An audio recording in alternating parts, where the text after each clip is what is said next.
Assalomu alaykum, hurmatli kuzatuvchilar. Navbatdagi obyektimiz Andijon viloyati Andijon shahridamiz. Xonadon uchun 10 kilovatli quyosh elektr stansiyasini ishga qo'yib topshirish uchun keldik. Ishlarimizni boshladik. Oyoqlari qatirilyapti. Ikki qator qilamiz. Maqsad bular aytishdiki 10 kilovat ishlatib ko'raylik. Xudo xolasa yana bir 10 kilovat qo'shtiramiz degani uchun joy qoldirish maqsadida ikki qator qilib qilyapmiz. Ishlarimizni kuzatib boringlar. Sizlarga hammasini batafsil ko'rsatib boraman.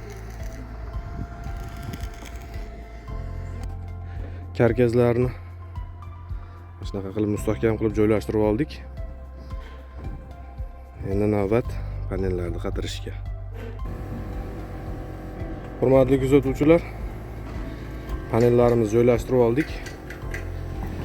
Panellarimiz Longi Haymo X10. Asta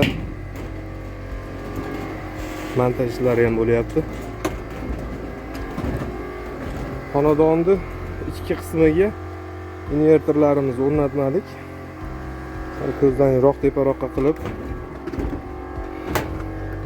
mana joyga mashitga mana invertorimiz deya 10 kilovatli shitimiz o'rnashdi. Bu tomonda montaj ishlari bo'lyapti. Xonadon uchun yangi счетчик averlari bilan qilib beryapmiz. Ikkita tomondan ta'minlangan liniya. Ishlarimiz mana shunaqa sifatli chiroyli davom etyapti. Buyoqda o'zini maxsus PV kabellari montaj qilinyapti. Ishlarimiz mana shunaqa davom etyapti. Kuzatishda davom etinglar. Panellarimizni ko'rsatib o'taman mana. Panellarimiz Longi Haymo X10.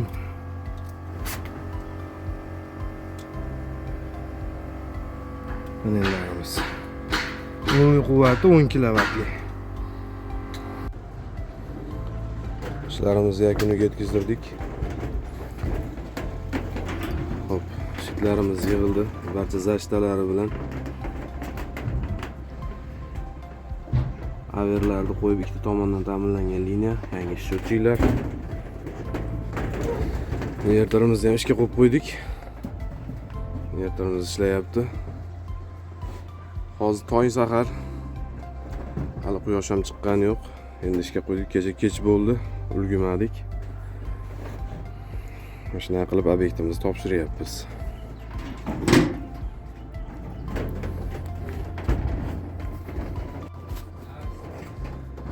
Hurmatli kuzatuvchilar, navbatdagi obyektimizni mana xonadon egasiga topshiryapmiz. Kimga mana shunaqa sifatli xizmatlar kerak bo'ladigan bo'lsa, o'zimizga murojaat qilinglar.